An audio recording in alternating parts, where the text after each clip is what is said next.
जय हिंद दोस्तों, स्वागत है आपके अपने YouTube channel JP education help पर। तो दोस्तों कैसे हो आप सब। दोस्तों आपकी तैयारी कैसे चल रही है। दोस्तों मैं आशा करता हूं कि आपकी तैयारी जो है बहुत ही शानदार और जानदार तरीके से चल रही है। यदि दोस्तों आप 4th ग्रेड भर्ती परीक्षा की तैयारी कर रहे हो, या दोस्तों आप पटवार भर्ती परीक्षा की तैयारी कर रहे हो, या दोस्तों आप सीईटी की तैयारी कर रहे हो, या दोस्तों आप राजस्थान पुलिस कांस्टेबल भर्ती परीक्षा की तैयारी कर रहे हो, तो दोस्तों ये क्लास आपके लिए बहुत ही हेल्पफुल होने वाली है। इस क्लास में दोस्तों आज हम कंप्यूटर से रिलेटेड टोटल 40 क्वेश्चन करेंगे, जो कि दोस्तों आपकी 4th ग्रेड भर्ती परीक्षा के लिए बहुत ही शानदार क्लास होने वाली है। तो दोस्तों आप इस क्लास को पूरा ध्यानपूर्वक और अंत तक देखेंगे, साथ साथ क्वेश्चन को काउंट करते हुए चलेंगे। अंत में बताएंगे आपके कितने क्वेश्चन राइट होते हैं। तो दोस्तों यदि आप मेरे YouTube channel JP education help पर पहली बार विजिट कर रहे हो, तो दोस्तों इस चैनल को सब्सक्राइब कर बेल आइकन को प्रेस कर लें, ताकि मैं अगला नया वीडियो अपलोड करूं तो आपके पास जल्द से जल्द नोटिफिकेशन पहुंच सके। तो दोस्तों बिना टाइम वेस्ट किए हुए चलते हैं अपनी क्लास की ओर, देखते हैं क्वेश्चन। देखिएगा दोस्तों क्वेश्चन क्या कहता है कि कौन सी फाइल MS वर्ड को शुरू करती है। दोस्तों MS वर्ड का पूरा नाम होता है माइक्रोसॉफ्ट वर्ड। ठीक है दोस्तों, आपको बताना है दोस्तों कि MS वर्ड को आप कैसे शुरू कर सकते हैं। दोस्तों MS वर्ड को जो है हम दो प्रकार से शुरू कर सकते हैं। एक दोस्तों हम जो है कंप्यूटर की जो पहली स्क्रीन होती है उसको दोस्तों हम डेस्कटॉप बोलते हैं, या नीचे की ओर टास्क बार होता है। और दोस्तों यहाँ पर लेफ्ट साइड में जो है स्टार्ट बटन होता है, उस पर क्लिक करते हैं, ऑल प्रोग्राम पर क्लिक करते हैं, और दोस्तों यहाँ से हम जो है इस MS वर्ड को ओपन कर सकते हैं। यहाँ पर दोस्तों आपसे पूछा है कि रन कमांड के जरिए आप MS वर्ड को कैसे शुरू कर सकते हैं। दोस्तों रन कमांड ओपन करने की शॉर्टकट की होती है Windows+R। यहाँ पर ऑप्शन दिए दोस्तों word.exe। दोस्तों ये .exe लिखा है, ये दोस्तों फाइल को पहचानने की प्रक्रिया है, यानी कि दोस्तों इसके जरिए हम फाइल को पहचान सकते हैं ये किस प्रकार की फाइल है। ठीक है दोस्तों, इंस्टॉलेशन जो फाइल होती है दोस्तों इसके आगे .exe लिखा जाता है, और दोस्तों इससे आसानी से पता चल जाता है ये किस प्रकार की फाइल है। देखिए दोस्तों नेक्स्ट बी ऑप्शन क्या दिया है, MS Word.exe, word 356.exe, winword.exe। तो दोस्तों winword.exe ये दोस्तों रन कमांड के जरिए हम MS वर्ड को ओपन कर सकते हैं। ठीक है दोस्तों, इस क्वेश्चन के लिए साथियों हमारा डी वाला ऑप्शन बिल्कुल राइट होगा। अगले क्वेश्चन की ओर बढ़ते हैं। अगला क्वेश्चन देखते हैं फटाफट। अगला क्वेश्चन देखिएगा, आपकी एक्सेल 2007 फाइल, ये दोस्तों यहाँ पर एक स्थान दिया है, एक्सटेंशन के साथ स्टोर होती है। दोस्तों आपको बताना है कि 2007 में जो है एक्सेल में फाइल किस प्रकार से सेव होती है। .docx ये दोस्तों MS वर्ड 2007 का एक्सटेंशन फाइल है। .xlx ये दोस्तों एक्सेल फाइल 2007 में दोस्तों इसका एक्सटेंशन है। कौन सा है दोस्तों, .xlx। ठीक है दोस्तों, और दोस्तों .xlx ये दोस्तों MS एक्सेल 2003 तक का जो है एक्सटेंशन नेम था। ठीक है दोस्तों, अब जो है इसको दोस्तों आगे चेंज कर दिया गया है 2007 से लेकर 2000 अब तक दोस्तों ये .xlx है। इसको दोस्तों आपको अच्छे तरीके से याद रखना है। ये दोस्तों MS वर्ड का है, MS वर्ड 2007 से लेकर अब तक, और 2003 से पहले था MS वर्ड में .doc। और दोस्तों पावर पॉइंट में आपको बता दूं .ppt ये दोस्तों 2003 तक था, और अब दोस्तों .pptx 2007 से लेकर अब तक। इनमें से दोस्तों एक क्वेश्चन पक्का आता है। हमारे इस क्वेश्चन के लिए दोस्तों आपको बताना था कि एक्सेल 2000 फाइल का एक्सटेंशन क्या है। तो दोस्तों यहाँ पर आएगा .xlsx। बी ऑप्शन बिल्कुल राइट होगा। अगले क्वेश्चन की ओर बढ़ते हैं साथियों। अगला क्वेश्चन देखिएगा, प्रेजेंटेशन में स्लाइड्स को प्रस्तुत करने के लिए प्रयोग किए जाने वाले स्पेशल इफेक्ट्स कहलाते हैं। कस्टम एनिमेशन इफेक्ट्स, ट्रांजिशंस या दोस्तों उपयुक्त में से कोई नहीं। तो दोस्तों इस क्वेश्चन के लिए ट्रांजिशन ये ऑप्शन होगा, सी ऑप्शन बिल्कुल राइट होगा। अगले क्वेश्चन की ओर बढ़ते हैं। अगला क्वेश्चन देखते हैं भी फटाफट। आउटलुक एक्सप्रेस है, प्रोटोकॉल है, ब्राउज़र है, नेटवर्क है या ईमेल क्लाइंट है। तो दोस्तों आउटलुक एक्सप्रेस ये दोस्तों एक ईमेल क्लाइंट होता है। इस क्वेश्चन के लिए हमारा डी ऑप्शन बिल्कुल राइट होगा। अगले क्वेश्चन की ओर बढ़ते हैं। अगला क्वेश्चन देखिएगा भी, निम्नलिखित में से कौन सी इनपुट युक्ति नहीं है। कीबोर्ड ये दोस्तों इनपुट युक्ति है। वीडियो डिस्प्ले यूनिट VDU, प्रकाश पेन टच पैड। दोस्तों कीबोर्ड, प्रकाश पेन, टच पैड ये दोस्तों इनपुट युक्ति है और ये वीडियो डिस्प्ले यूनिट ये दोस्तों आउटपुट युक्ति है। इस क्वेश्चन के लिए हमारा बी ऑप्शन बिल्कुल राइट होगा। अगले क्वेश्चन की ओर बढ़ते हैं फटाफट। अगला क्वेश्चन देखिए, डिस्केट की तुलना में हार्ड डिस्क है। ए ऑप्शन दिया है में भंडारण क्षमता कम होती है, अधिक स्वाय्य होती है, अधिक महंगी होती है, धीमी होती है। दोस्तों डिस्केट की तुलना में हार्ड डिस्क होती है, यानी कि दोस्तों आपको बताना है कि फ्लॉपी डिस्क की तुलना में हार्ड डिस्क अधिक महंगी होती है। ठीक है दोस्तों, इस क्वेश्चन के लिए सी ऑप्शन हमारा बिल्कुल राइट होगा। अगला क्वेश्चन देखिएगा दोस्तों, स्क्रीन का रेजुलेशन रिकित्सान दिया के द्वारा निर्दिष्ट किया जाता है। Dots, colours, pixel. बिल्कुल दोस्तों, स्क्रीन का रेजुलेशन ये दोस्तों पिक्सल के द्वारा निर्दिष्ट किया जाता है। जितने ज़्यादा दोस्तों पिक्सल होंगे उतने ही क्वालिटी की जो है अच्छी यहाँ पर आपकी फ़ोटो होगी। ठीक है दोस्तों, अगले क्वेश्चन की ओर बढ़ते हैं। अगला क्वेश्चन देखिएगा दोस्तों, रिकित्सान दिया यहाँ पर आपके कंप्यूटर को मैलिशियस सॉफ्टवेयर के विरुद्ध सुरक्षा में सहायता नहीं करता है। विंडोज़ फायरवॉल बिल्कुल करता है, विंडोज़ डिफेंडर बिल्कुल करता है, एंटीवायरस सॉफ्टवेयर बिल्कुल करता है, ब्राउज़र ये दोस्तों नहीं करता। इस क्वेश्चन के लिए हमारा सी ऑप्शन राइट होगा। अगले क्वेश्चन की ओर बढ़ते हैं। अगला क्वेश्चन देखिएगा, रैम कहाँ पर स्थित होती है। दोस्तों सबसे पहले आपको रैम का फुल फॉर्म देखना होगा, रैंडम एक्सेस मेमोरी। रैम का पूर्ण रूप क्या होता है साथियों, रैंडम एक्सेस मेमोरी। दोस्तों रैम दो प्रकार की होती है, SRAM होती है और दोस्तों DRAM होती है। SRAM का पूर्ण रूप होता है स्टैटिक रैंडम एक्सेस मेमोरी और DRAM का होता है dynamic random access memory. DRAM, SRAM दो प्रकार की होती है दोस्तों। रैम ये क्वेश्चन पूछा जाता है बहुत बार। SRAM दोस्तों बहुत महंगी होती है, DRAM सस्ती होती है। DRAM को दोस्तों बार बार रिफ्रेश करना पड़ता है। अब हम दोस्तों क्वेश्चन की ओर बढ़ते हैं, देखते हैं रैम कहाँ पर स्थित होती है। Motherboard, expansion board, external drive. दोस्तों रैम जो है ये मदरबोर्ड यहाँ पर जो है लगाई जाती है। अगले क्वेश्चन की ओर बढ़ते हैं। अगला क्वेश्चन देखिएगा दोस्तों, रिकिस्तान दिया है यूजर के डेटा या प्रोग्राम को स्टोर करने के लिए प्रत्यक्ष रूप से प्रयुक्त होता है। फोल्डर, फाइल, रिसाइकिल बिन, उपयुक्त में से कोई नहीं। दोस्तों रिसाइकिल बिन, मैं आपको बता दूं दोस्तों रिसाइकिल बिन किसे कहते हैं। जब दोस्तों हम किसी फाइल या फोल्डर को डिलीट करते हैं तो दोस्तों ये रिसाइकिल बिन में चला जाता है। यदि दोस्तों हम किसी फाइल या फोल्डर को डिलीट करते हैं और रिसाइकिल बिन में न जाएं तो दोस्तों इसके लिए एक शॉर्टकट की काम में आती है शिफ्ट प्लस डिलीट। यदि हम शिफ्ट प्लस डिलीट दबाकर कोई भी फाइल को डिलीट करते हैं तो दोस्तों ये परमानेंटली डिलीट हो जाती है। तो दोस्तों हमारे क्वेश्चन के लिए बी ऑप्शन राइट होगा, यानी कि फाइल यूजर के डेटा या प्रोग्राम को स्टोर करने के लिए प्रत्यक्ष रूप से प्रयुक्त होता है। फोल्डर दोस्तों ये फाइलों का समूह होता है। अगले क्वेश्चन की ओर बढ़ते हैं।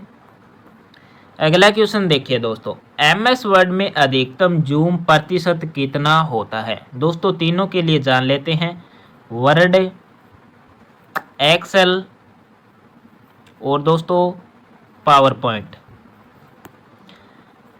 MS वर्ड में दोस्तों अधिकतम जूम होता है 500% और दोस्तों एक्सेल में होता है 400%, पावर पॉइंट में होता है 400% और दोस्तों न्यूनतम होता है तीनों में 10% और दोस्तों डिफ़ॉल्ट रहता है 100%। अब दोस्तों देखते हैं क्वेश्चन की ओर। MS वर्ड में अधिकतम जूम कितना होता है? तो साथियों 500% है और न्यूनतम होता है भी 10% और डिफ़ॉल्ट रूप से सेट रहता है 100%। हमारे इस क्वेश्चन के लिए सी ऑप्शन बिल्कुल राइट होगा। अगले क्वेश्चन की ओर चलते हैं साथियों। अगला क्वेश्चन देखिएगा, निम्नलिखित में से कौन सा यह से वर्ड प्रोसेसर का उदाहरण है? Microsoft word, word perfect, Microsoft word एवं परफेक्ट दोनों बिल्कुल दोस्तों। ये दोस्तों माइक्रोसॉफ्ट वर्ड एवं वर्ड परफेक्ट दोनों वर्ड प्रोसेसर के उदाहरण है। इस क्वेश्चन के लिए सी ऑप्शन हमारा बिल्कुल राइट होगा।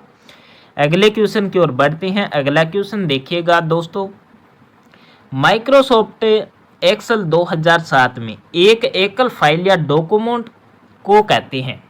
वर्कबुक कहते हैं, वर्कशीट कहते हैं, सीट कहते हैं, नोटबुक कहते हैं। दोस्तों एक्सेल की बात करते हैं तो दोस्तों यहाँ पर रो और कॉलम, इनको दोस्तों इनके इंटरेक्शन या इनको मिलाने पर दोस्तों एक सेल का निर्माण होता है और दोस्तों इन सेलों से मिलकर बहुत सारी सेलें मिलकर दोस्तों एक वर्कशीट का निर्माण करती हैं और बहुत सारी वर्कशीट मिलकर एक वर्कबुक का निर्माण करती है। तो हमारे इस क्वेश्चन के लिए ए ऑप्शन राइट होगा, यानी कि एक एकल फाइल या डॉक्यूमेंट को हम वर्कबुक कहते हैं। एक्सेल की फाइल को दोस्तों वर्कबुक के नाम से जाना जाता है। इस क्वेश्चन के लिए ए ऑप्शन बिल्कुल राइट होगा। अगले क्वेश्चन की ओर बढ़ते हैं साथियों। अगला क्वेश्चन देखते हैं। नेक्स्ट क्वेश्चन है, निम्नलिखित में से कौन सा सिस्टम सॉफ्टवेयर प्रथमतः कंप्यूटर मेमोरी में लोड होता है जब एक कंप्यूटर चालू किया जाता है? Device drivers, language translator, system utility या दोस्तों ऑपरेटिंग सिस्टम। बिल्कुल ओएस ऑपरेटिंग सिस्टम आएगा। इस क्वेश्चन के लिए डी ऑप्शन राइट होगा। अगले क्वेश्चन की ओर बढ़ते हैं अभी। अगला क्वेश्चन देखिएगा दोस्तों, निम्नलिखित में से कौन सा ठोस अवस्था स्टोरेज डिवाइस का एक उदाहरण नहीं है? DVD ROM, memory card, USB flash drive. दोस्तों यूएसबी का पूर्ण रूप होता है यूनिवर्सल सीरियल बस। आपको बताना है दोस्तों कि कौन सा ठोस अवस्था में नहीं होता है। ये दोस्तों आपके पास स्टोरेज डिवाइस दी गई है, इनमें से आपको बताना है कि कौन सा डिवाइस जो है ये दोस्तों ठोस अवस्था में नहीं होती है। तो दोस्तों ये प्रश्न जो है आपके लिए होमवर्क रहेगा। आप कमेंट बॉक्स में बताएंगे इस क्वेश्चन के लिए क्या ऑप्शन आएगा। अगले क्वेश्चन की ओर बढ़ते हैं। अगला क्वेश्चन देखते हैं साथियों, डिवाइसेज जैसे कि मॉनिटर तथा प्रिंटर जो कंप्यूटरों से जुड़े हुए होते हैं कहलाते हैं? System devices, input devices, peripheral devices. बिल्कुल दोस्तों, इनको दोस्तों हम पेरिफेरल डिवाइस के नाम से जाना जाता है, जैसे मॉनिटर, प्रिंटर जो कंप्यूटर में जुड़े जाते हैं, इनको दोस्तों हम पेरिफेरल डिवाइस कहते हैं। इस क्वेश्चन के लिए सी ऑप्शन बिल्कुल राइट होगा। अगले क्वेश्चन की ओर बढ़ते हैं। अगला क्वेश्चन देखते हैं साथियों, निम्नलिखित में से कौन सा एक इनपुट डिवाइस नहीं है? ऑप्टिकल स्कैनर बिल्कुल दोस्तों, कीबोर्ड बिल्कुल इनपुट डिवाइस है, माउस पैड ये दोस्तों इनपुट डिवाइस नहीं है, क्योंकि दोस्तों माउस को इस पर रख कर चलाया जाता है। ठीक है दोस्तों, माउस पैड उसे कहते हैं, न कि दोस्तों यहाँ पर माउस है।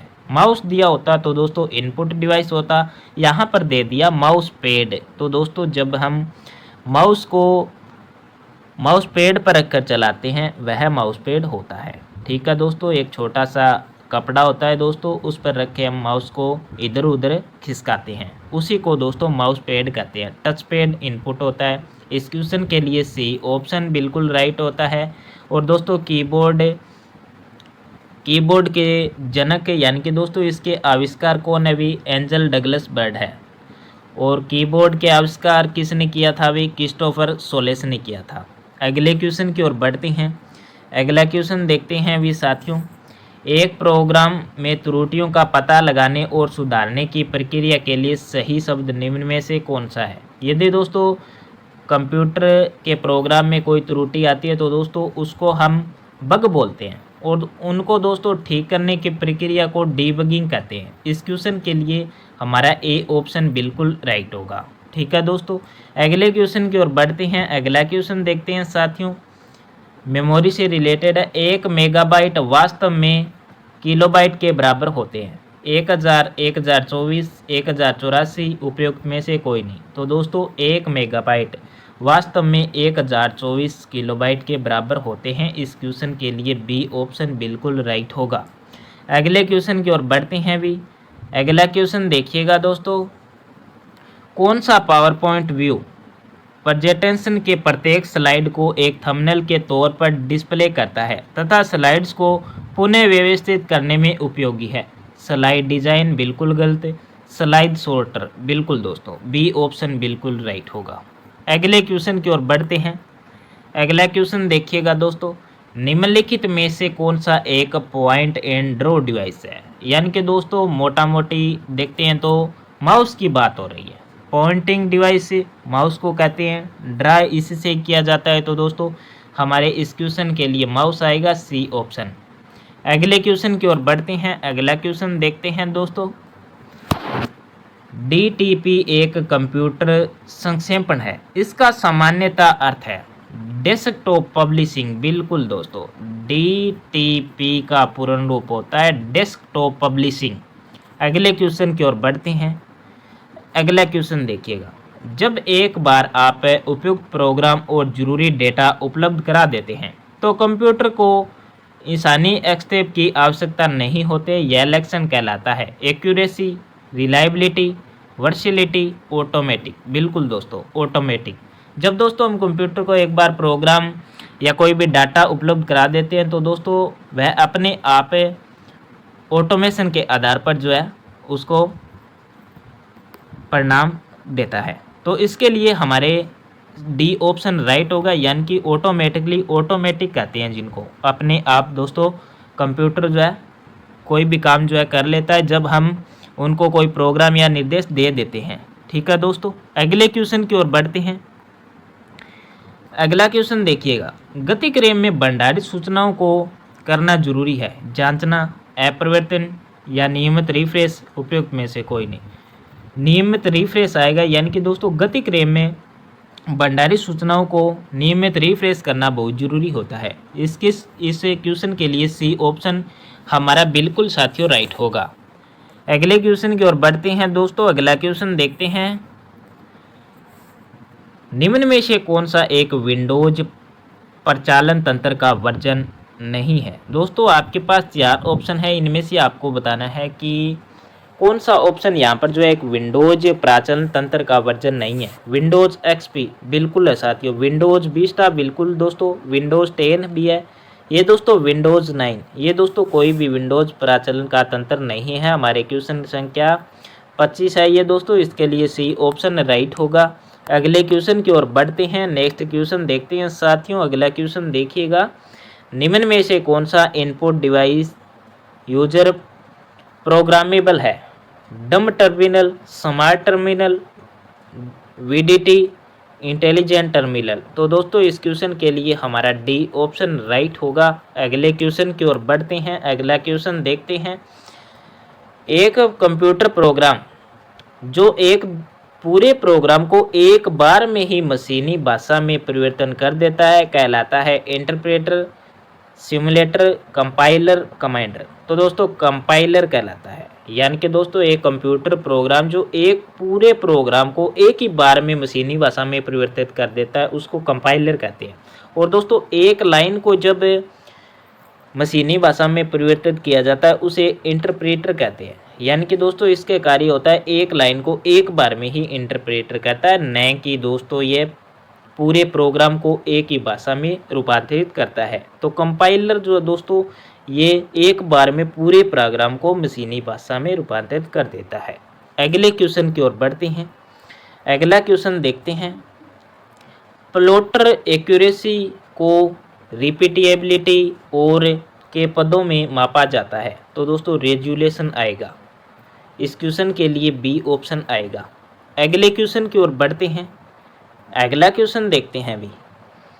विंडोज 95, विंडोज 98 और विंडोज NT को किस रूप में जाना जाता है? Domain name, modem, processor, operating system. बिल्कुल दोस्तों, विंडोज 95, विंडोज 98, विंडोज NT ये दोस्तों ऑपरेटिंग सिस्टम है, यानी कि दोस्तों सिस्टम सॉफ्टवेयर के उदाहरण है। अगले क्वेश्चन की ओर बढ़ते हैं। अगला क्वेश्चन देखते हैं। एक एक्सेल वर्कबुक का एक संकलन है। चार्ट्स, वर्कशीट्स, चार्ट्स एवं वर्कशीट दोनों का है दोस्तों। एक एक्सेल वर्कबुक चार्ट्स एवं वर्कशीट का एक संकलन है। अगले क्वेश्चन की ओर बढ़ते हैं। अगला क्वेश्चन देखिए दोस्तों। एक मेल मर्ज प्राचलन को निष्पादित करने के लिए निम्न में से कौन सा घटक आवश्यक नहीं है? डेटा सोर्स, मर्ज फील्ड्स, वर्ड फील्ड्स, मुख्य डॉक्यूमेंट। दोस्तों वर्ड फील्ड्स ये नहीं है। इस क्वेश्चन के लिए सी ऑप्शन आएगा। अगले क्वेश्चन की ओर चलते हैं। अगला क्वेश्चन देखिए साथियों।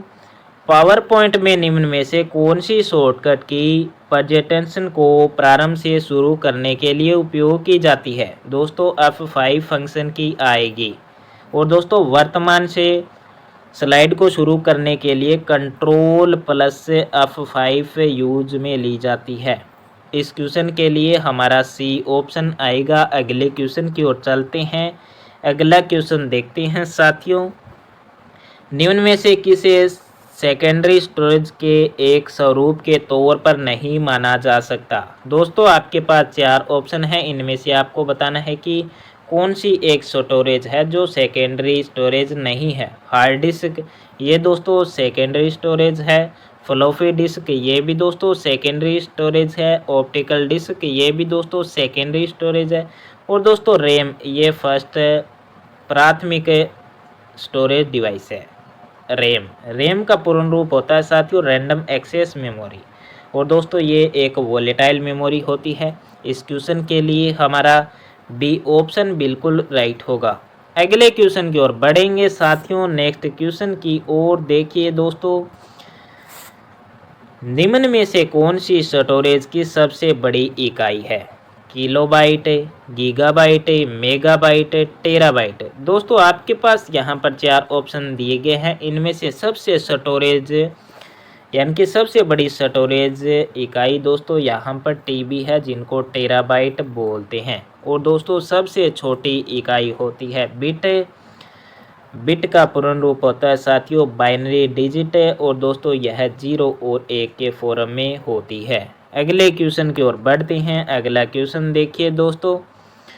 वर्ड प्रोसेसिंग, स्प्रेडशीट और फोटो एडिटिंग उदाहरण किसके है? भी प्लेटफॉर्म सॉफ्टवेयर के है, एप्लीकेशन सॉफ्टवेयर के है, सिस्टम सॉफ्टवेयर के है, या उपयुक्त में से कोई नहीं? दोस्तों word processing, spreadsheet, photo editing ये दोस्तों एप्लीकेशन सॉफ्टवेयर के उदाहरण है। किसकी है? भी एप्लीकेशन सॉफ्टवेयर।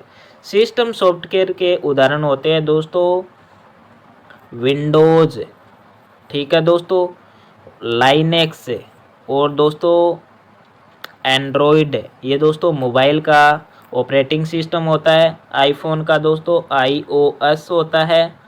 इस प्रकार दोस्तों कुछ सिस्टम सॉफ्टवेयर के उदाहरण हैं। और दोस्तों मैं आपको बता दूं सिस्टम सॉफ्टवेयर इनके बिना दोस्तों कंप्यूटर कार्य नहीं कर सकता। ये दोस्तों सिस्टम सॉफ्टवेयर होना कंप्यूटर में बहुत ज़रूरी है। ये नहीं होगा तो दोस्तों कंप्यूटर या मोबाइल आपका नहीं चलेगा।